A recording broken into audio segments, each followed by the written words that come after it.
Hey guys, today we're going to be installing this Kelpi slip-on onto a Scrambler 1200. You're going to start by removing the stock exhaust system. The process for that is panel, all comes off, and then you can start unbolting the rear of the exhaust down here and over there.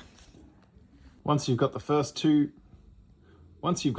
side covers off, this one just has one bolt here and then slides off.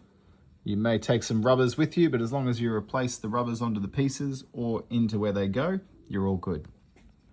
Once you're here, you'll want to put together the slip-on exhaust system all together before putting it on. So we're going to put our link pipe onto our merge collector, spring that up. We're going to put our catalysts onto our merge collector, keep these loose, spring up the mufflers, and then add on the lower piece here with two screws, obviously not tight, and then bolt up your mount as well. That's for your heat shield. Once you've got your slip-on exhaust system fitted up together, it's time to bring it up and onto the bike. So we've just lost our rubber mount that we're going to need, but we're going to slide that on. There's a graphite exhaust that keeps that nice and good. This is where you want to get all of your stuff aligned. And once you have, you'll be putting that bolt that fell down into the rubber piece. And this is where you're going to just check to make sure that you're in position. And just a little bit of adjustment there and you'll be able to screw that in.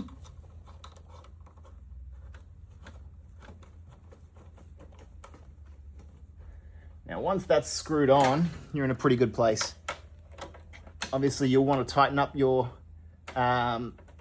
bolts now that you've got the position of that hanger. So just nip these guys up. Perfect. From here, we're just tightening everything up. So there's a bolt that goes into the backside just here. Once you've got that bolt in, you're tightening up your link pipe clamp and your catalyst clamps. And try and keep these in those positions so that they're easy to access down the track if you need. Okay, so once you've done all of your springs up and then you've done your bolts up, it's time to do the clamps up.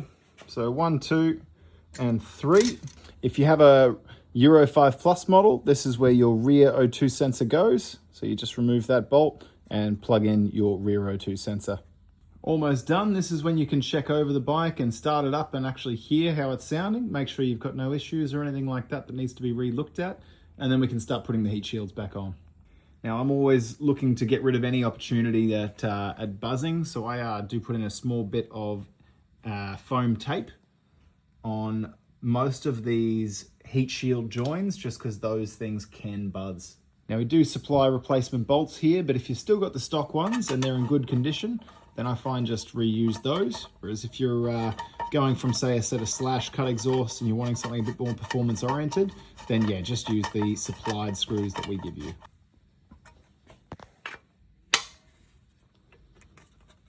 All right, exhaust install is complete. You will have baffles in the back of the bike. We find that one baffle in, one baffle out is a really nice sweet spot. It's completely personal preference. On stock tune, both baffles in is perfectly acceptable. Both baffles out is also acceptable. All right, now everything's fitted back up together. It's time to hear your new exhaust.